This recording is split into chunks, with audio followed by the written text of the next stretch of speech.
Welcome everyone to a Good Vibes Gaming discussion on Season 4 of Castlevania. I'm your host, Derek Bittner, and I'm joined today by my good friend and GVG co-founder, Ash Paulson, along with our very special guest, SomeCallMeJohnny. We're all big fans of the show, but how did we feel on its ending? John, just in an overall sense, let's start with you. What did you think? I was not expecting for it to go in the direction it did by end. And a part of me feels a little underwhelmed by how certain plot threads concluded, but it was still a very enjoyable watch. But I would only put it slightly above season 3 if I were to rank them. Nothing beats season 2 overall, but I would say it was an overall better watch than season 3. I would agree with that. I really enjoyed season 4. It maybe sounds like I enjoyed season 4 a little more than you did, Johnny, but in general, I would say that season 2 is still the height of the show, but season 3 for me was, as much as I did enjoy a lot of it, that season 3 story with Alucard and the tryst he has with Sumi and Taka, that was the low point of the entire show for me. And I think everything in season 4, despite a couple of narrative missteps, was way better than that low point for me. Yeah, I'd pop in there with you guys. It seems like they learned some of the lessons there. It feels like every character is moving forward this season, which helps it a lot. The problem I have with this season is it seems like a couple of them move forward way more than this in the time between season 3 and 4 than I would have expected. It's like, oh geez, where'd this come from? It's almost like a season or a half season was missing where this development suddenly happened. Particularly with Hector, but we'll get into that. We'll keep this spoiler free for now for this opening bit. But overall, I found myself satisfied with the ending and curious about how they're going to continue it, considering, they did say about potential, spin-offs or continuations in other ways, but this story is definitively over. There was, again, some interesting or unclear motivations for some of the characters and how they shifted from season 3 to season 4. And I wasn't quite sure how they were going to bring everybody together. But my God, the payoff by the time you get to the end of the season, like it kind of felt like, this is pretty good. I'm still invested, but I'm like, I'm not sure if it's as hype as the trailer made it out to be. But by the end, I'm like, oh, I'm sold on this. I have to see what's happening next. Absolutely. It was hard to stop watching once my wife and I had started, and she has watched the entire show with me, and I'm, of course, much more of a Castlevania existing fan than she is. She hasn't really played any Castlevania games, and I played, plenty of them. But it was very easy for her to get into, even as a non-fan of the games. Now, of course, she knows of the games and has, like, a general understanding of them and what they are, but, she doesn't really know a whole lot about the lore. And she felt much the same way I did. She watched every single one with me. She was super into it. We would often binge multiple episodes at a time through all the seasons. And, she didn't need a super detailed knowledge of who the Belmonts are and Alucard and Sypha and everything in order to really enjoy this show's take on Castlevania's characters and lore. I will say, though, that it does feel, for certain characters, they were definitely pulled under the rug. In terms of how things conclude, as opposed to how things were looking like they were going from, I would see the halfway point of season 2 and onward. I started getting some bad feelings as soon as season 4 introduced certain concepts. Again, we're saving it until we get to the spoiler part of the discussion. But once those elements were introduced, I kind of figured, oh, I know exactly how this is going to end now. And I mean, as a Castlevania fan, I'm smiling throughout, but at the same time, I can't help but feel bad for Castlevania, the TV show, more so than Castlevania, the concept. I hope I can make sense of that later. Yeah. But I feel some things were sacrificed for keeping up with Castlevania tradition, or callbacks or references.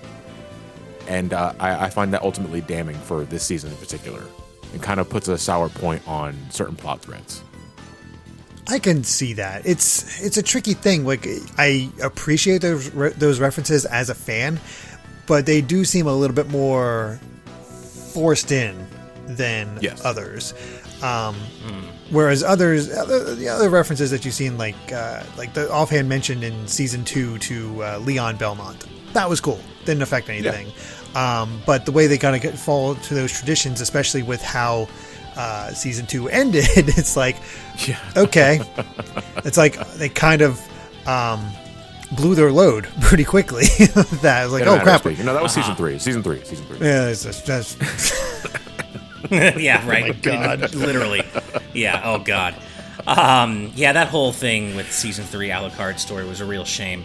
But yeah, I have to say, like, and I'm curious to know exactly what you mean when we start talking spoilers, Johnny, because I actually thought, and yes, while certain concessions did need to be made, of course, I think on both ends, they probably didn't get as many game references into the show as maybe they would have wanted if they would have had a little more time. And I do, in general, believe that with certain character arcs, it felt like the show, and maybe this is just me being a big fan of the show and wanting another season, but I felt like certain character arcs needed one more season to get their proper send-off. And maybe some details that were glossed over in season 4 because it felt like they had to rush to the ending a little bit. But at the same time, I felt like the show in general is a really great send-up to the Castlevania legacy in terms of the video games, and I'm really impressed by how the show managed to kind of cherry-pick certain elements from... obviously the show, the base is Castlevania 3, right? But it does cherry-pick certain elements from other games in the series, like Trevor and Isaac and such, and I feel like it did a really good job of staying true enough to the games while putting its own really unique spin on everything, and I'm really impressed by that in general. For the better, I should stress, because I was sort of taken aback when the series started bringing in elements from Curse of Darkness into the mix with Hector and Isaac. But then I remembered Hector and Isaac from Curse of Darkness. So not so much Hector, because Hector was, a pretty boy vanilla protagonist. But Isaac is the one I remember being nuts. And not in the good kind of way.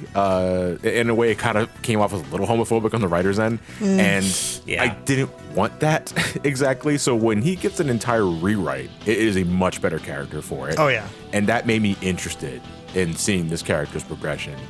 And I mean, we'll talk about it. I'm not sure if you guys feel the same way with where they eventually ended up going with Isaac. Because I honest to God felt that this character wasn't going to go where he did, or at least not get there so fast. Yeah, that's my issue. It happened very fast. Because, Hector and Isaac might as well be completely original characters. They're just name and occupation. That's basically it, because they are completely different from how they are in the games. And I was a little weirded out by that at first, but by the time season 3 kind of showed what Hector and Isaac were going to do, is like, there's no way they're going to just translate Curse of Darkness. It's just, hey, these characters happened around Trevor, and we have these new ideas for them, so let's just stick with it. And I think it ended up stronger for it. Though, again, their endings, I think, are the two of the more iffy bits of the season. I would say everything involving the Curse of Darkness arc, to put it in some way. Yes, I think that's a good way to put it. Was probably the most disappointing thing about how this show concludes. Yes. Yeah, the characters from Curse of Darkness have some issues. Yes. Yeah, which is interesting too, because I'll say it right now, like, as much as I love the big action scenes and as gorgeous as the animation is during those big fight scenes, some of my favorite scenes throughout the entire series were the really quiet ones, like between Isaac and Fly's Eyes, for example. I would not even realize that 20 minutes had passed while Isaac and Fly's Eyes were just talking philosophy, and I think a lot of that is down to the incredible voice work across the entire cast. This whole cast absolutely killed it, and I was happy to sit and just watch Isaac and Fly's Eyes talk while eating berries for like 15 minutes at a time, or around the campfire, and just talk about, philosophy. And I'm like, this show, the writing is so arresting at times, even though some of the broad strokes concepts, I think, don't get as much time to be fleshed out as they really needed. That said, they probably could have helped tweak the audio a bit for some of the conversations because Sure. I started watching the second half of this on my phone with some earbuds on, and man, that's a great thing I did that because I was able to actually hear some of the conversation because I love the voice acting throughout the entire show. But there are a lot of times where everyone just gets like sexy, sultry voice that I want to communicate. Eat your berry, please. Yeah. But it's also like, man, I'm glad I'm wearing headphones because otherwise I would not be able to hear them, or at least have subtitles on, which I normally don't like doing if I can't hear it. But God, it is like, put me to sleep, Daddy. Right. More. Yeah. But actually, you are right. I think this is probably the most gorgeous season. Animation quality is just off the charts. Some of those fight scenes and just little animation beats is just, my God, it looks so good. I would say that's where all the money went. Yeah. For this season, easily. As well as a lot more. I would say it probably has the most spectacle out of every season in the series. Yeah. But every season has those moments, like those, oh my God, this is so gorgeous. Like, I cannot believe this. They actually gave this much love and attention to Castlevania, a series that's been pretty much dormant since the 1999 game. Yeah. I mean, Isaac versus Legion was pretty spectacular last season. Yes. It was. That was probably the high point visually of season 3, I would say, and season 4 with the whole final battle, that was probably visually from a spectacle standpoint, the only part of the show that really lived up to the season 2 finale for me in terms of just having our 3 main heroes get back together and just and there were so many things that even I consider myself like maybe a middle-core Castlevania fan. I'm not hardcore like you two, I guess. I'm not like I am with Mega Man, but I'm certainly I'm knowledgeable about Castlevania. So when I saw certain moves and saw, Alucard turns into his various familiar forms, especially when he did his double jump with the wings, I was like, oh, that's so cool. Oh, I love that. So spectacle-wise, it was a mix of something anybody can enjoy just from a pure animation quality standpoint, but there are so many little references to the games and techniques. Like when Alucard does his kick jump, like his jump kick toward the beginning of the season when he's saving the village, I was like, oh, this is cool. Mm-hmm. I was honestly a little surprised they didn't decide to bring back another a piece of game music back, because that was one of my favorite parts of season 2. Me too. Is when they I was kind of waiting for it, and then they never delivered on it. I guess at that point it was like we gave them one. Yeah, right. Everybody gets one. Yeah. I will say though, despite that, and I was also kind of waiting for the same thing, I do want to throw out a special mention for the music, particularly in the final 2 episodes. The music throughout was great, but the last 2 episodes, especially during the final battle in the penultimate episode, the music was just perfect. It was so majestic, and it really sold the emotion and the desperation and just the finality of the battle that was taking place. I loved it. Yeah, it was really good stuff, and I think that's the thing is I'd still call this the second best season, but I think that's more of a sign of all the other seasons. Season 1 is hard to count just because it's so short. Season 3 had its ups and downs, and season 2 is just masterful. So I think by nailing most of it, season 4 just sort of naturally gets, the second best season award. But it's not without issues, and even season 2 had its own issues. But I think overall it was still very, very strong. And if you haven't checked it out yet, if you haven't watched the series yet, I can wholeheartedly recommend it. Very easy, quick watch, because you just I guess I'll give that to this, especially because I've been watching the Disney Plus shows where you have to go week to week, and to get it all in one shot again with Netflix, it's like, oh right, this is the whole binge method. And it's like, the problem with that method though is that each episode kind of just sort of melted into the next. It's hard for me to actually pick out individual episodes outside of the big ones. Same. Yeah, and I think while I did enjoy being able to binge this as well, because like you, Derek, I've been spending a lot of my TV viewing time for my wife and me has been spent on Disney Plus stuff like The Falcon and the Winter Soldier and WandaVision and stuff like that. So the individual episodes stand out more in those because you have to wait from week to week. But at the same time, it was really nice just having it all laid out before me, ready to be watched as quickly as I could consume it. And in this case with Castlevania, that was fast because, like you, I wholeheartedly recommend this series to not only Castlevania fans, but just people looking for a really good gothic horror action anime. You don't necessarily have to be a Castlevania fan, and I think the fact that my wife enjoyed it as much as she did is testament to that. And but of course, I would also throw out the warning that, if, kind of like Amy, I guess, Derek, she wouldn't be into it because of how unbelievably gory it is. Oh, yeah. And while I do think it's appropriate for the show, and I love that they went there, I love that it's as gory as it is because it's appropriate. If you are squeamish, this is not the show for you. Absolutely not. Don't even play Bloodlines on Genesis. Yeah, good point. Yeah. Which I feel that this game is this series is one giant callback to that game with how gory Right. some of the things can get here is oh my goodness, I didn't know the human body had so many organs. Exactly. But yeah, well, should we dive into spoilers? Yeah, Let's do it. I'm ready. So, One thing I wanted to ask you to kick it off, though. Okay. Because I did not go back to watch Season 3 before Season 4 dropped. And I barely remember much of Season 3, except for me feeling that Season 3 felt much like a prologue to this season. Now, in some essence, it is, just by virtue of numbers. 3 comes before 4. But I recall Season 3 feeling very middling. Like it was building up to something, but spent a whole lot of time doing nothing, and it didn't know what to do with certain characters. I felt everything with Trevor and Sypha was pretty needless, except for the Saint Germain introduction, which was probably the most important takeaway from that arc. There was everything that happened with Alucard, and how that ends. And then you have Camilla building up her forces with her the Sisters. Council of Sisters, and everything with Hector and Isaac. So there was obviously some arcs that were paying off, but it didn't felt like Season 3 as a whole was complete. So from what you remember from Season 3 and what you watched from Season 4, do you think these seasons go together like peanut butter and jelly? Or is it still like Season 3 is very much its own thing and Season 4 is its own thing?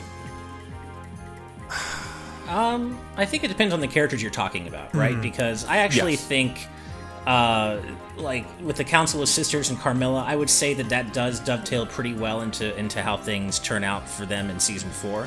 But then you've got Alucard, which none of what he went through matters needed really to happen. It doesn't matter. Yeah, it doesn't matter. Like he could have been lonely. That was the most shocking thing about Season 4 is that what happened in Season 3 had no effect on me whatsoever. It's like, well, exactly, no, because he was already dour by the end of it. Yeah, I mean, he was impaling Alucard's already them, and then he had other monsters impaled in front of the castle as well. But that didn't matter. He's like, he asked for help, and he went to help. That's really all there is to it. Right, because Alucard we already knew that he was lonely and tortured, a lonely and tortured soul without Sumi and Taka, ingratiating themselves to him and then betraying him. That didn't matter. We already knew he was lonely. He didn't need that happening on top of it. And as you guys said, it didn't really end up mattering much in the end. On the other hand, I do think that while Season 3 was very much a transitional season in general, everything Trevor and Sypha do with Saint Germain in Season 3, I think does kind of lead pretty well into what happens with Season 4 and Saint Germain ultimately becoming one of the big bads in a way. And, because it does, everything that happens in Season 3 leads to them discovering the Infinite Corridor, right? And Saint Germain going in, and that the way that ultimately turns out ends up being kind of one of my narrative criticisms of Season 4, and I know I mentioned something about that to you, Derek, but at least in terms of how that all goes, I do think what happens in Season 3 with those 3 characters was more or less necessary to get them where they are in Season 4. And I thought the stuff, particularly with Trevor and Sypha, ending on Season 3 with them being like, we were in your world for how long, and now we're in my world with Trevor. And you kind of see that as soon as Season 4 begins, because I think that whole emphasis is 7 weeks ago, 6 weeks ago, showing them fighting monsters, them just getting tired and exhausted. You really do feel it. And that's one of the things that really stood out to me as soon as the season began. It's just how exhausting it's been for these two, constantly fighting these monsters, and how it's just not letting up. And how I gotta say, it's very appropriate that Sypha starts cursing up a storm during the Fleeman battle. Right. That was perfect. I was explaining that to my wife. I was like, okay, so there's a whole context here that you need to know. Those are Fleeman, and they are the most goddamn annoying enemies in any of the games, pretty much. I will say, it's perfect. Just the spin-off from that, there was way more representation of classic Castlevania monsters in this season than any other. We had the skeletons, we had the Fleamen, and my favorite that I was freaking out about in the final couple episodes, Gurgoth was there. Oh my god! Yeah. As soon as I saw Gurgoth, I know no shit. So Once Gurgoth showed up, I loaded up the Dawn of Sorrow boss music. Nice. Perfect. Yeah, I love it. That is such an exciting piece of music, and I was so giddy to see him there. Yeah, it was fantastic, but I do love when Sypha just started cussing up Storm because she had just had enough, and I know you will totally co-sign with me on this, Derek, but I just want to say that across all 4 seasons, Sypha was like the one element of the show that never ever disappointed, and Trevor to a slightly lesser extent, but Sypha, God, she's such a badass, and just her characterization, her voice actress, they were all perfect in my opinion, and I love how the show never ever leaned on the usual tropes of like, Trevor never was like, obviously, yeah, he loves her, but he never condescended to her. He's like, well, I love you, so you stay behind me, or I need to protect you, or, are you sure you can handle this? He knew that she could handle her own shit, and they were always a pair. They were always equals, and the show never slid into that kind of, again, that pattern that some stories do of condescending to the female character in a pair. Yeah. That whole partnership that you saw the entire time just stands out so much. When they get for some great fight scenes, no matter how tired they got, they always had each other's back, and you can tell how comfortable they were because they were constantly bickering during fights as well. Yeah. And, and she saved his ass just as often as he saved her ass. It was absolutely an equal partnership. And she had the best kills. Oh, definitely, but she had the most gorgeous kills easily. Yeah, that's for sure. Oh, no doubt. She was just throwing around fire and ice and lightning like it was nothing, and I loved it. Yeah, the fact that they introduced lightning this season, I was like, yes. Finally, the game breaker. Yep. Yeah. It's about time. The ones that really tripped me up as far as going from season 3 to season 4, honestly, is everything Curse of Darkness related, as you mentioned, John. Well, I guess I toss in Camilla with that as well. Yeah, Camilla. I think Camilla probably gets it the worst. Yeah, out of everyone, because the other sisters, not including. I mean, you can argue Lenore, but Striga and Morana don't really matter in anything because they are sent to do things because Camilla has her sights on not just the countryside, the entire world. And it's like, all right, we're gonna start here. So you guys travel east or something like that. They have a bit of a heart-to-heart in a tent. There's a admittedly cool-looking battle sequence where Striga has to put on the day armor, which looks great. It was a cool sequence. Love the flow of hair as she's slicing everybody to pieces. That's all she gets.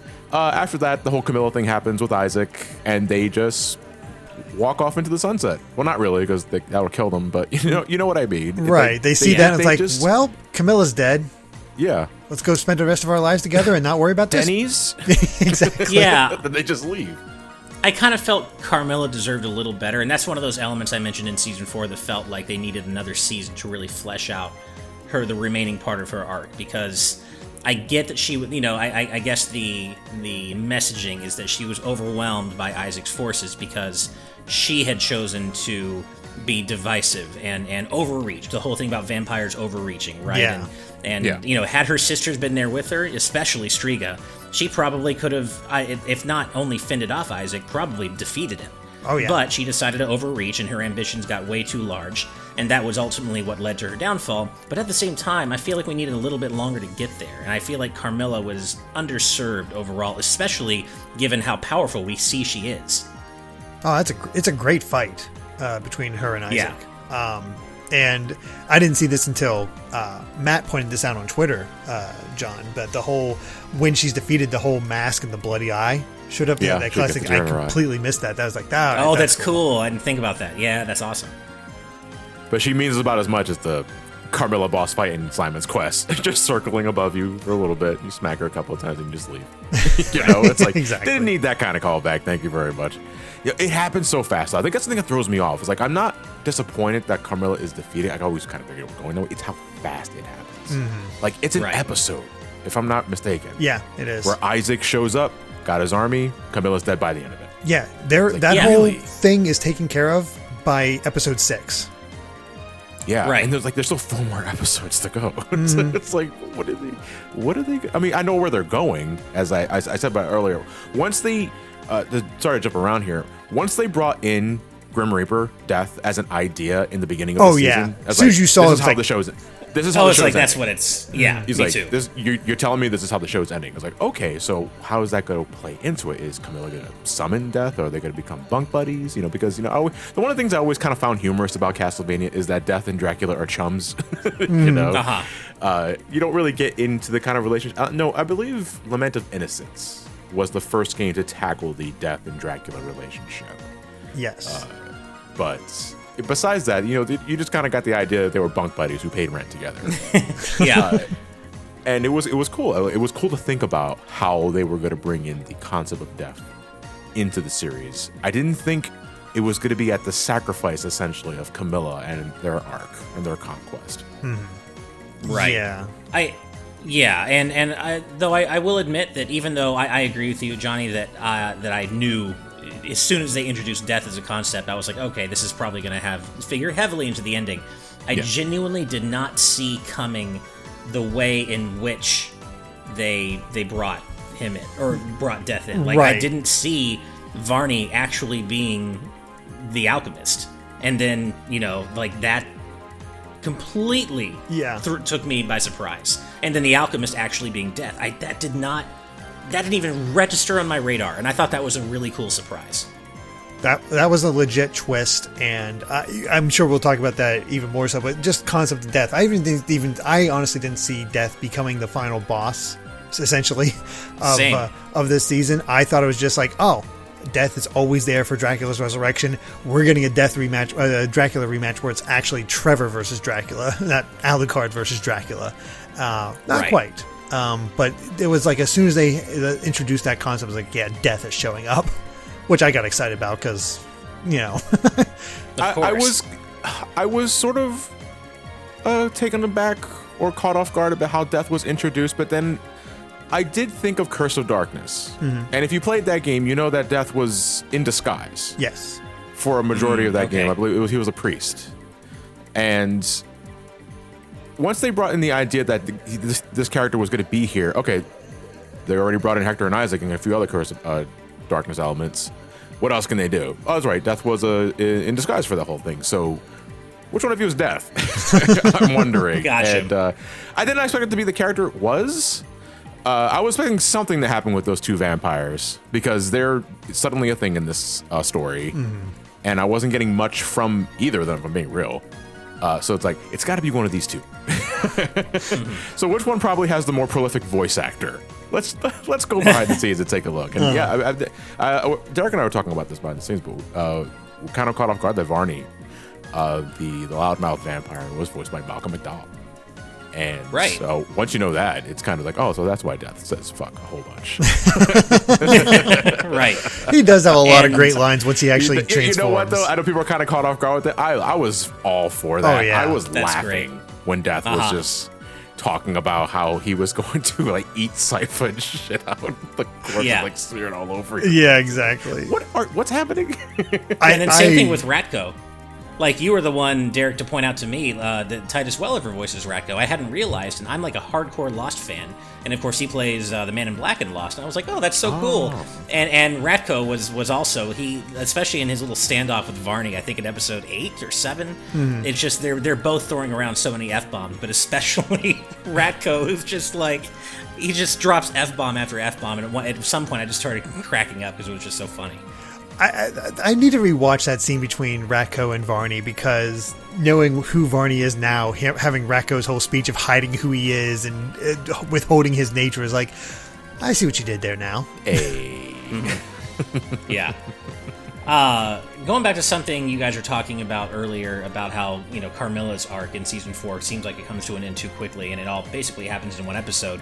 That's how I felt about the preceding episode 2.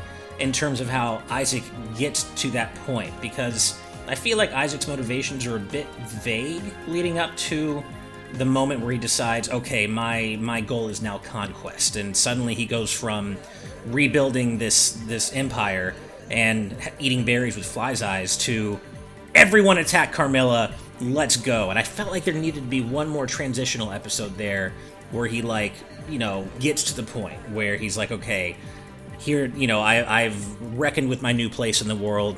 My future is my own. I want to build and not destroy. And that's all great, but I feel like that wasn't fleshed out quite enough to make it feel like it made sense that he was suddenly just going after Carmilla at the beginning of the next episode. I mean, logically, it makes sense, because he knows of Carmilla's conquest, or at least plans, I believe. So it makes sense that he would eventually get to that point, but I agree, it is way too fast. Like, you just, like, previous episode, we were just talking about building this place, and it's like, all right, let's go. Jump right into the next spot. Yeah, he found inner peace really quickly, which was very strange. I wish it was that fast for me. Maybe I should be a Forge Master. Right? Yeah, it was so odd because he found inner peace, and I kind of got where he was coming from, and then it didn't really bother me that he attacked Carmilla. That didn't seem out of character because I think he was still going for that whole avenge Dracula thing. But I think he stopped caring about resurrecting Dracula at that point. That Dracula telling him to live for himself finally clicked with him, and he found this sort of peace within himself, which is kind of cool. But we literally only have Hector saying he smiles a lot more, and that's weird, and that's it. We don't get any type of thing with that. It's just like, no, Isaac's just kind of happy. Okay, good for him. Yeah, and I guess, and by the same token, even though some of how they got there felt like it was glossed over a bit, I was kind of happy in the end to see Hector also find some measure of peace and be more or less happy at the end. I did feel bad for him in terms of, how Lenore decides to essentially, look at the sun and essentially off herself. But I also think that was in character for Lenore. Even though I know she loved Hector, I don't think that she would have been happy. She wouldn't have been happy living essentially in a cage.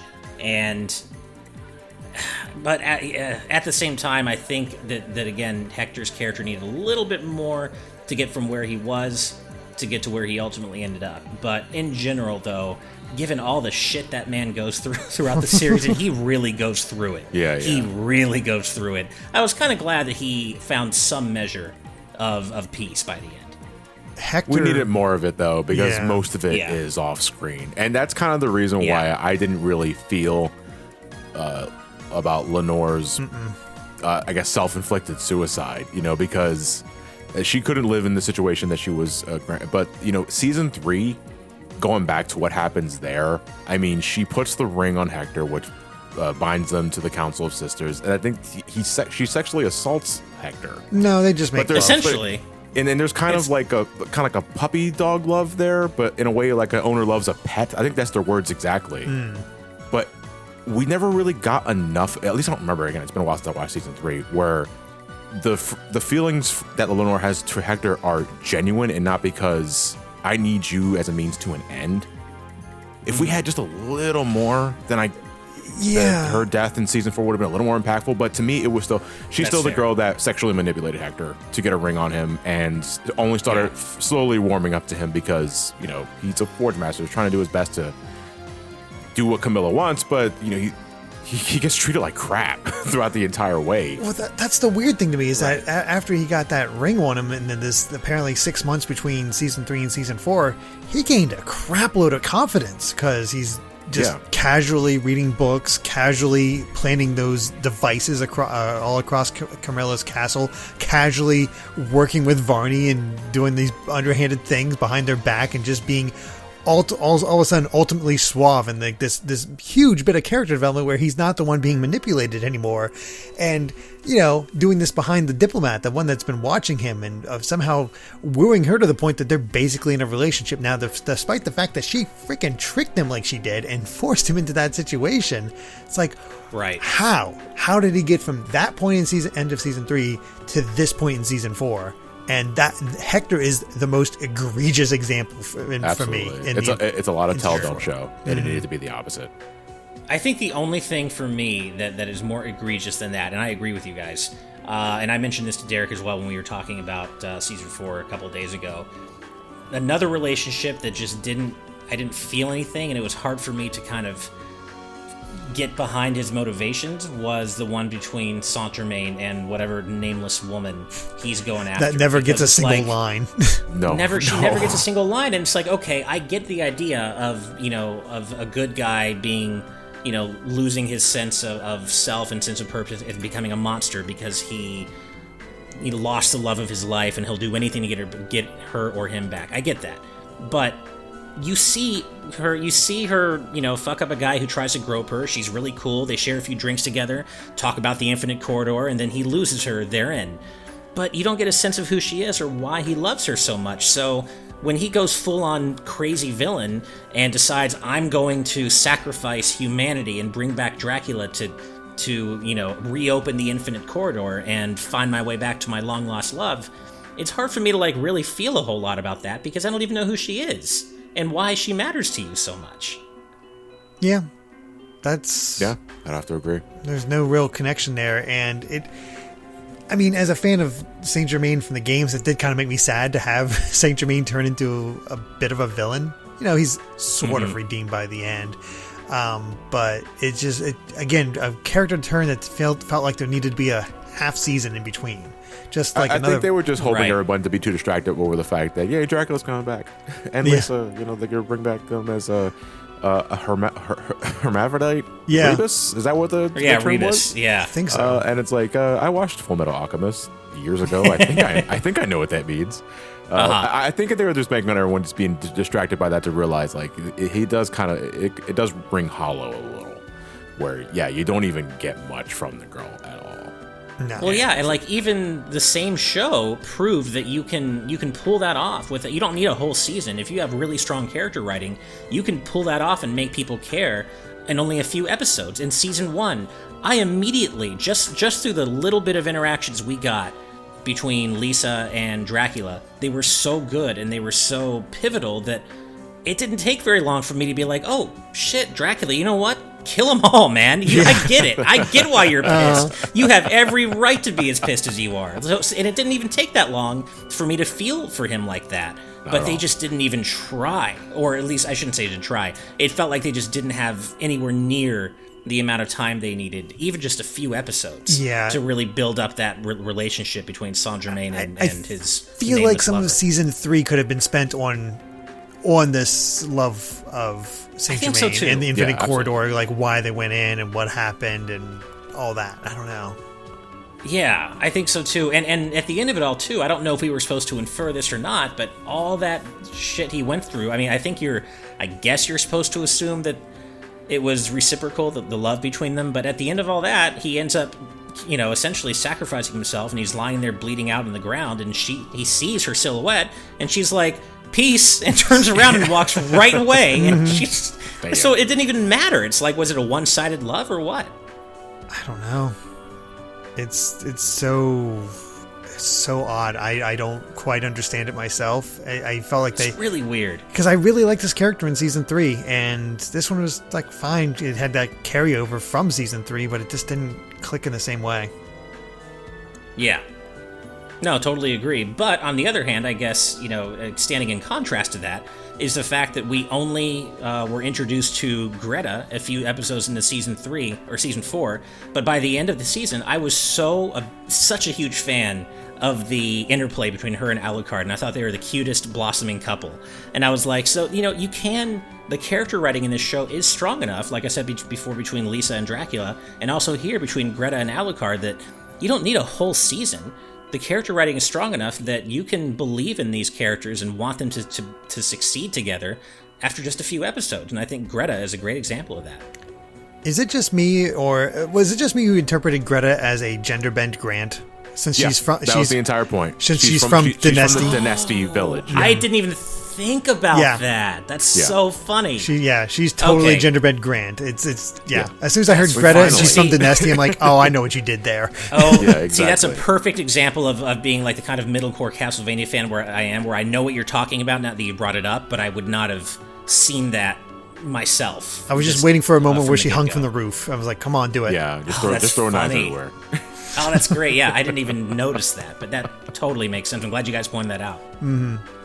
Yeah, she was a great new character. She could be a little more grateful for Alucard, though. Literally saving your village as it's getting decimated by the I know, right? I know. Because she was she's very headstrong. So much. Like, she's got a lot of confidence, very headstrong. Sometimes, though, she comes off a little ungrateful. I was like, come on. Like, yeah, you literally sent a rider to send a message to this dude who died along the way, for the record.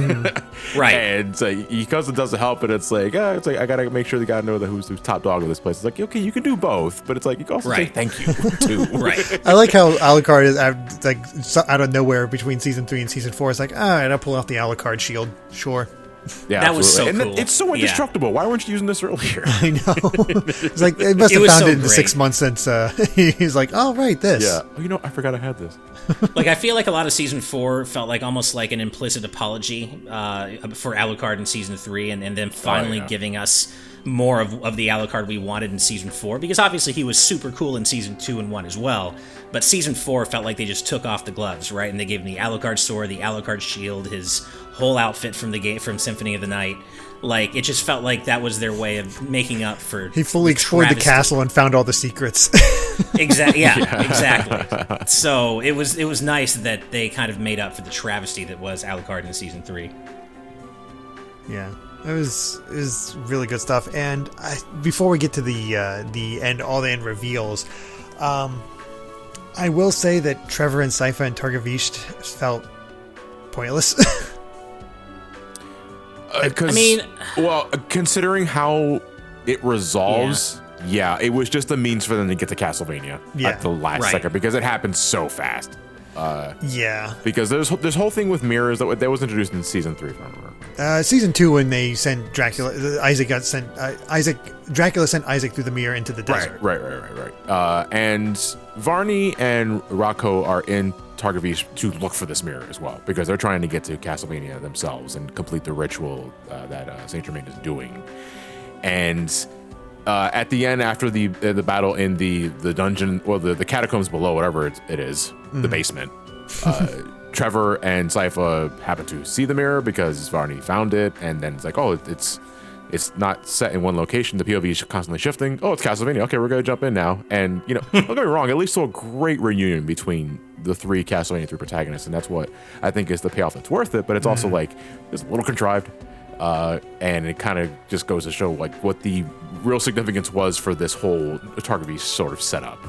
Because I didn't really think much of it. Yeah, Zamfir was not interesting. Like, it's like kind of really crazy, and you gotta maintain the thing, and people are going down. It's more just like kind of showing Sypha's leadership. Yeah, I was like, what's going on here? I think Zamfir would have been more interesting had they gone all the way with her and just made her a villain, right? They tried to redeem her in the end, and that's nice and cuddly and stuff, but I didn't really feel much for her because of, frankly, the crimes she had committed against her own people up to that point. I get that she was insane, and she even admits it, but I felt like her repentance, I guess, rang hollow. I just think it would have been more interesting if she had gone full villain and tried to actually mount a serious fight against Trevor and Sypha, although I guess the whole point is Sypha does say, look, I can kill you by looking at you, and we know she can. So I guess there's not much she really could have done to fight back against them, but I just felt like her whole redemption arc rang a little hollow, and I didn't really feel much when she was killed. Nah, neither am I. Nah. Although that whole Targovishta part, I wanted to ask you guys something, because I was wondering throughout the season if there was something I was missing, but Trevor in that whole part of the season kind of gets his ass beat a lot, right? And he's obviously having a hard time, but he's also not using the vampire killer, let alone the Morning Star. And thank you. There's there's a whole weird. And all of a sudden run of episodes. Yeah, and so I was wondering if there's something I missed. No, I think it's just they wanted to show off their new Holy Cross from Mattel, and he gets to use it a whole bunch of times because he goes scouring the treasures that are inside the dungeon for a while, and there's kind of a weird thing that I found a little. So he finds this knife, right? And throughout the rest of the Targavish sort of story arc, he's finding bits and pieces of this knife, like in random spots. Yeah. Mm-hmm. And he just happens to find these pieces. He puts it together to make the knife that it becomes important later. I don't know how he figured it would become important then, but it's just something that he does. But a big takeaway is that he finds an ancient relic of a weapon that happened to be there, and it ends up being the show's equivalent of the Holy Cross, which is cool. Right. Yeah. I thought he would already have one of those, considering the Belmont household, but this is basically how it handles. And yeah, I think it was just they wanted to have more emphasis on the cool boomerang cross thing, and.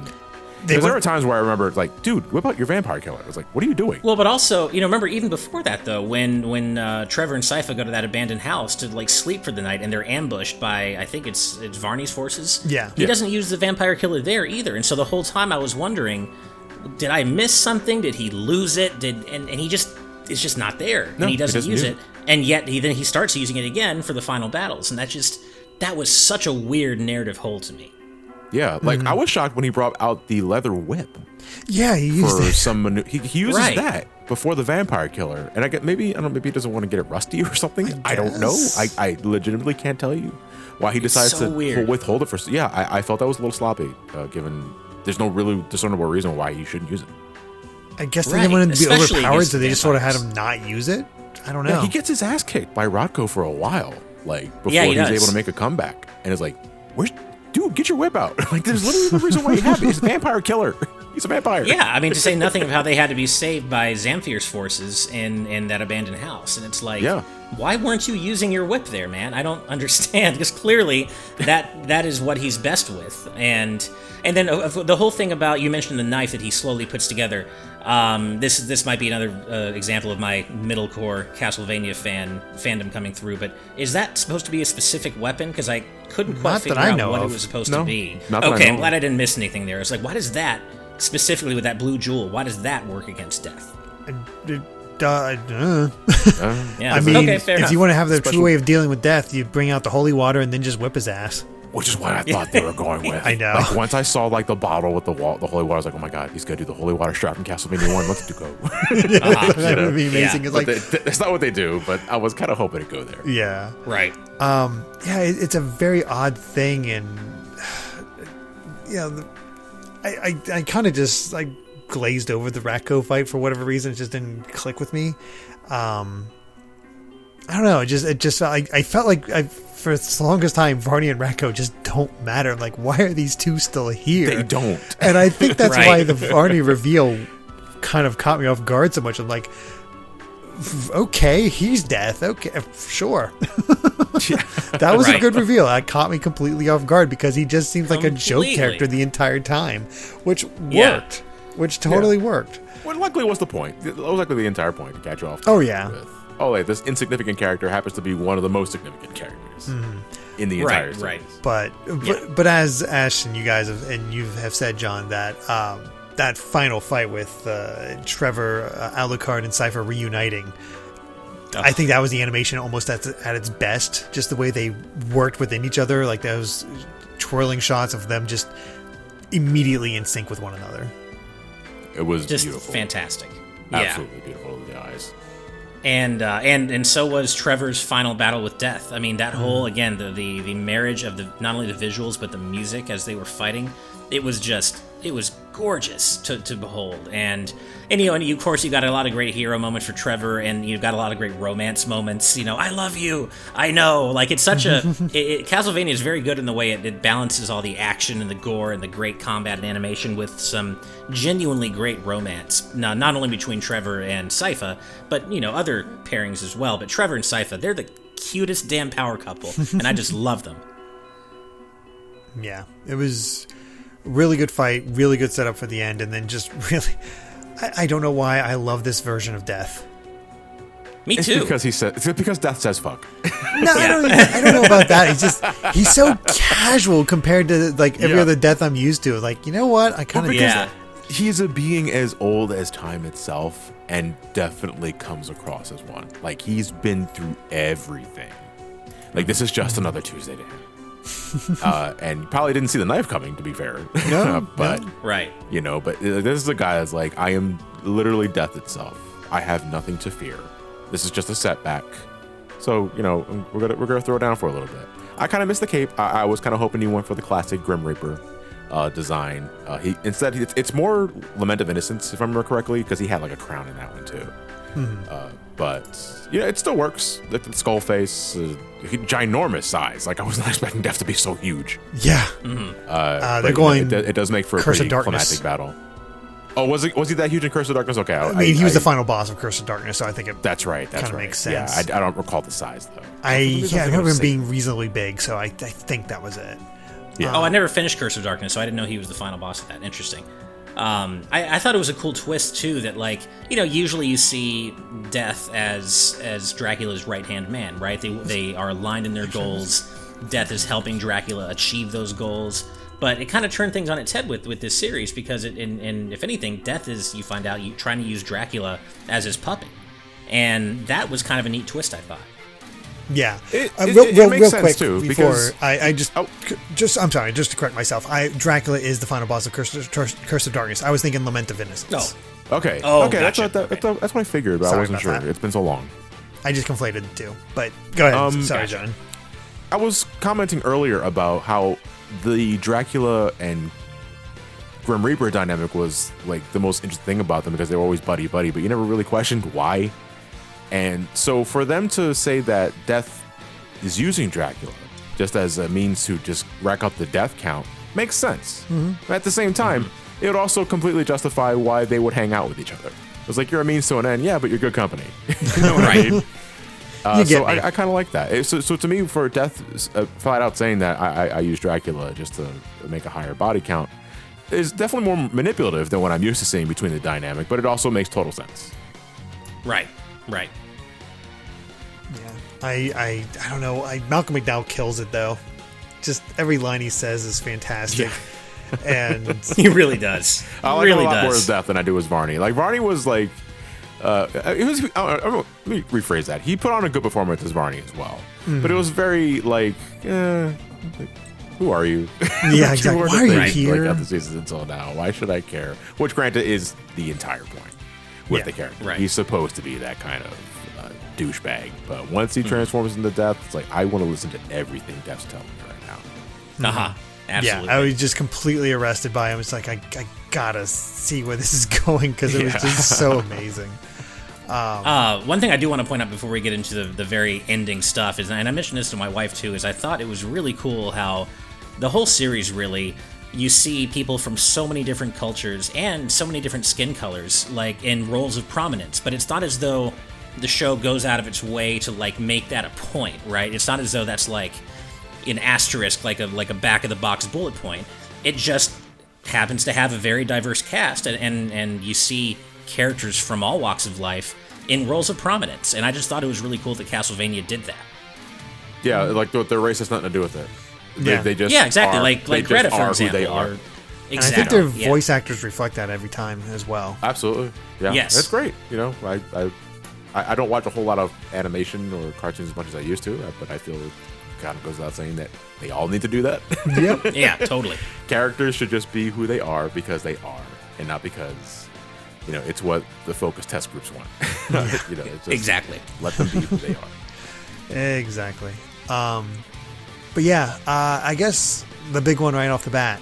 Did you guys think Trevor was dead? Yes, I did. I Totally did. Totally thought Yeah. they were going to come up because, you know, that's kind of the tragedy of the Belmonts. is that Yeah. They, for lack of a better description, plant their seed, and then they just kind of piss off, either through death or some other means. But yeah, the fate of a Belmont is usually a tragic one because that's just their bloodline. That's how it works. My thought I was totally thought he was dead. My thought was like, how are they going to get another Belnades in there? Because you know, thinking far into the future, like you got Yoko and whatnot. It's like, how are we going to get a Belnades in there with a Belmont? I guess they just split somehow, but Well, especially when, you know, they kind of drop that hint that, you know, he's like, you know, for the love of God, don't name him Trevor. I'm like, oh, is she pregnant? And I was like, oh, he's totally, this is it. He's going to sacrifice himself in the battle with death, and this is going to end, you know, sadly. And I kind of thought that was going to happen anyway, because again, the legacy of the Belmonts, and 100%, I thought he was dead. And I was, you know, definitely sad coming out of that second to last episode. Like, oh, this, you know, I just love them together as a couple so much. I get that the sacrifice had to happen, but man, this sucks. And I got to give my wife credit. She was the one who said, you know what? I know why you think he's dead, but I'm gonna hedge my bets and say he's not, because we had that quick shot of Saint Germain moving his hand, and true. she's like, I think he moved Trevor into the Infinite Corridor right before he would have died, and I'm like, I don't know, maybe, and she ended up being completely right. So good on her. Called that one. Yeah. It was a good final episode, though. I think it wrapped up everything relatively well.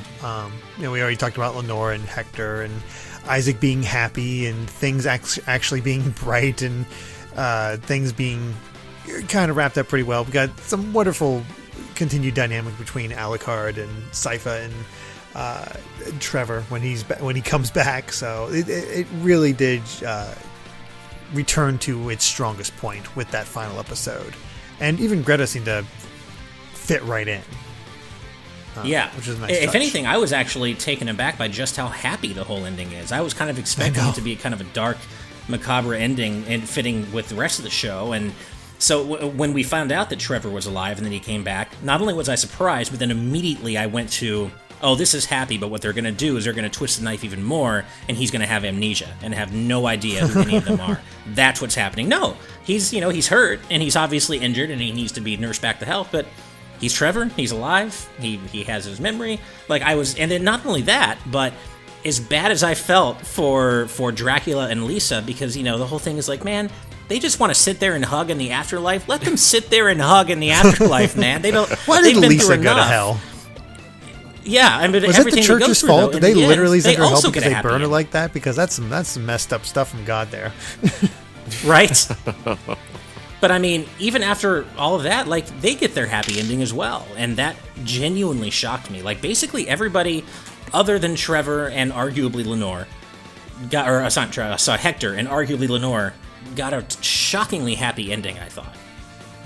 Yeah. I mean, that's the thing, is that when we heard this, the season 4 was going to be the end of basically Trevor's saga, I was like, all right, well, maybe they'll set up for future ones. That's exactly what I was thinking this entire time. And then that, especially with the Dracula's resurrection, it's like, oh, they're setting up for future ones where Dracula just keeps coming back and they're finding ways to handle all that. And no, we got happy Dracula and Lisa. What the hell? This is like the hidden best ending of Symphony of the Night here. Right. I was It really not is. expecting them to do this, which a part of me was seeing I can see the seeds are planting here and there if they decide to make a spin-off show. The big one, though, is this. So if they were to ever continue this universe in some fashion, it is a radically different territory. Yeah. Considering that Dracula and Lisa are brought back to, and they live happily ever after. It's a crummy hotel, but they can manage. They get back to the castle in due time, but they're alive and they're a happy couple again. This never happens. This is too happy for Castlevania. Yeah, I know. Yeah. I kept thinking some one more scene was going to happen and pull the rug out from under me and be like, oh, but no, you thought it was happy, but here's this thing. Oh, maybe it's not so happy. And they never really do that. I guess they do technically leave it open for where, I can't remember the name of the place they say they're going, Dracula and Lisa, but perhaps they're leaving it open to them going there, and a new series in the same universe, as we know, is possibly on the table. Maybe we find out things don't go so well for them there, and he loses her all over again, and then he loses his sanity again. That's too redundant. That's just repeating the same story story right, points. I can't. It would be. You can't do that. You expect them to immediately just all right, Dracula's getting resurrected again. We got the whole situation with death. All right, time to bring on Simon. You'd think Simon would be the next big one. But I'll be honest, it almost feels like they're the only game I can really see setting up for the future, to follow the plot lines of, is Aria of Sorrow. Same. I was going to mention that. I think that's the only one that can work. Because I don't see how they could reasonably make us believe, or believably make Dracula a villain again. The Dracula we know, the Vlad Tepes we see in this show, because he bears no ill will toward humanity, and he obviously has Lisa there to keep him in line. They make each other better, as they say. So it would beggar belief to think that there could be a show about Simon having to defeat Dracula again, because why would he need to?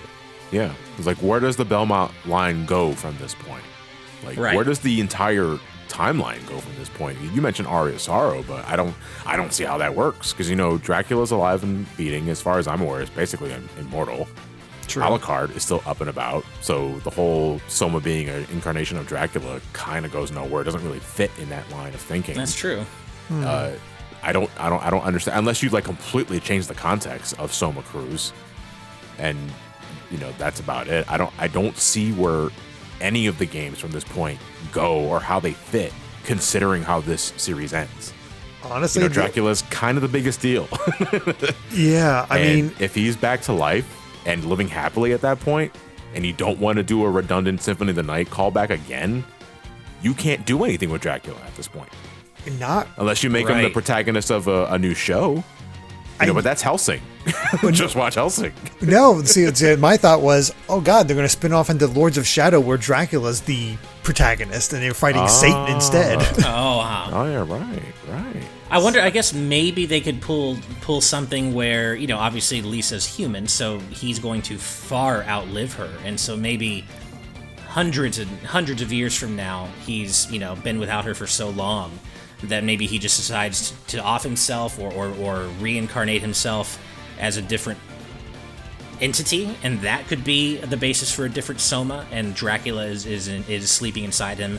And then, of course, certain agents of chaos find out that Dracula is sleeping inside him and want to bring that out of Soma and revive the King of Evil. Maybe they could do something like that because, Dracula is inevitably going to get his heart broken again because Lisa is going to grow old and die. So it's not going to be an ultimately happy ending, even if it's a happy ending right now, unless she agrees to become a vampire, I guess. Yeah, I was going to say. Mm-hmm. Yeah. Which I can't see that happening with Lisa. I think she'd probably just die. Really. And I can't either. At the same time, we only had an episode with her. Technically, two. That is true. She's very headstrong, very into science. I would easily see her saying, I could be immortal for a little bit if it means advancing humanity's progression towards the sciences and getting away from religion. Mm-hmm. That's true. Yeah.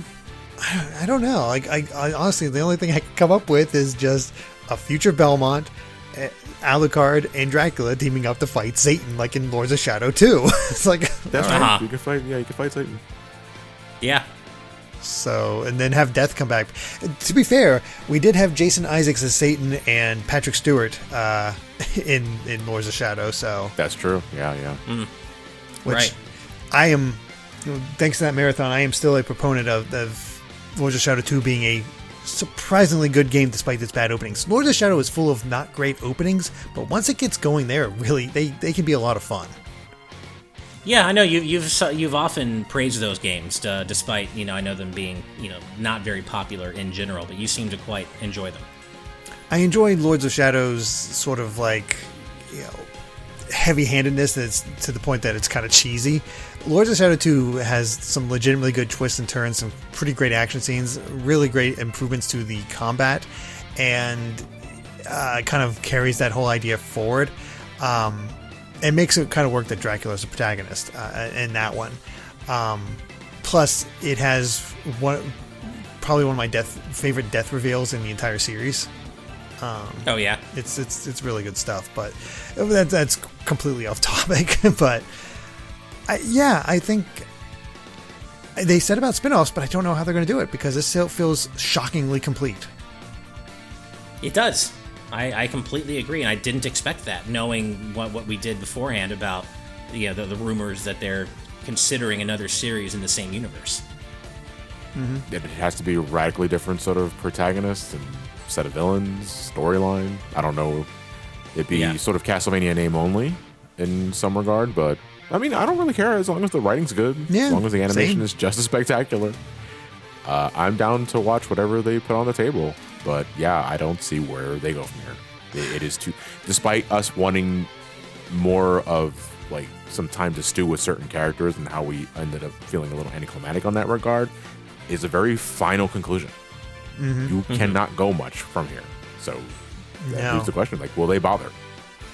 I don't know. To be fair, I mean, they did set an incredibly high bar for themselves in terms of the power trio of Trevor, Sypha, and Alucard. It would be very difficult, in my opinion, for them to introduce a new Belmont or a new trio or whomever that would be as just eminently likable and charming and just perfectly characterized as these three. They were so well characterized. And as I've said since the beginning of watching season 1, this whole show it was so much better than it had any right to be, given the current state of Konami and how they're not doing anything with Castlevania themselves.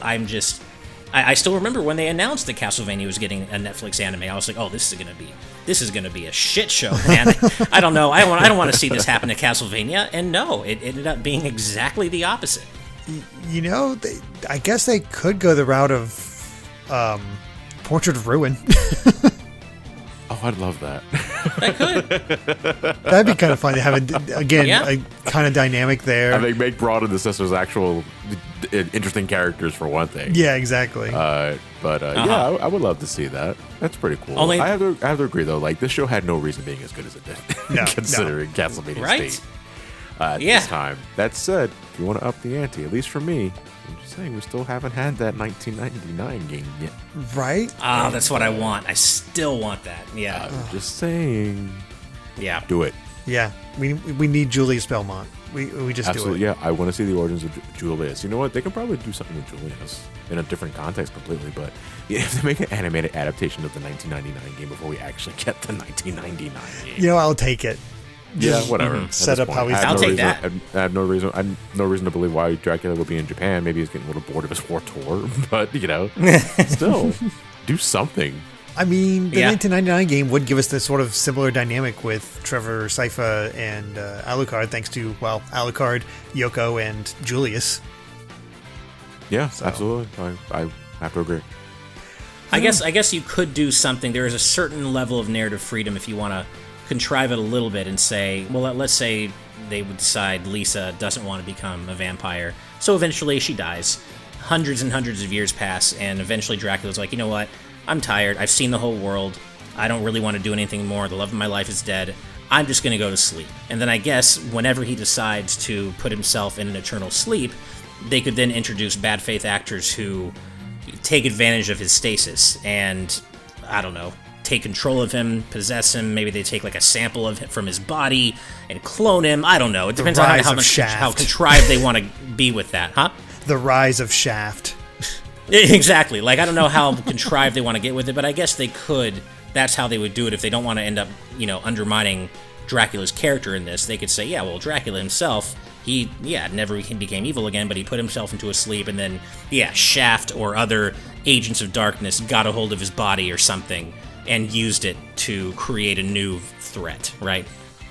Right. It ended too perfectly. I don't know where to go from there. I agree. Yeah, same. Which is not a thing you expect to say, but I'm fine with it. But if they want to do more, I don't know how they're going to do it. Yeah, I know. We can't even tell if that's a compliment or a complaint. It ended too well. Yeah. Yep. I find myself shocked by how thoroughly satisfied I am by the ending, despite, how we said certain narrative beats didn't quite land with the oomph they should have.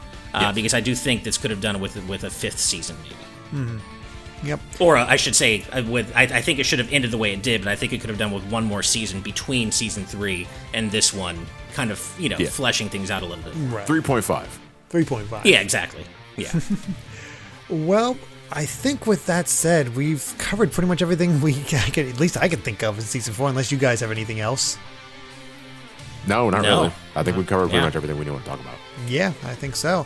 So yeah, thank you all for watching and listening to us talk about Castlevania for over an hour now. Jeez. Johnny, right. Before we sign off, where can they find you at? Hey guys, I'm SomeCallMeJohnny. I do video game reviews for a living. You can find me at youtube.com/SomeCallMeJohnny. I am in the middle of my Final Fantasy marathon. I've gotten the worst out. Okay, that's a lie. I've gotten away from the worst of it so far, but now I'm getting ready to tackle one of my favorite games of all time. It's Final Fantasy IV. You can look forward to that in a couple of weeks. At the time of this video going uploaded anyway. But that's where you can find me. Very cool. And of course, thank you for watching. If you enjoyed this video, please consider supporting us on Patreon at patreon.com/dvgaming. But even then, just subscribing to the channel and ringing that bell helps us a ton. So thank you so much for listening. And until next time, bye.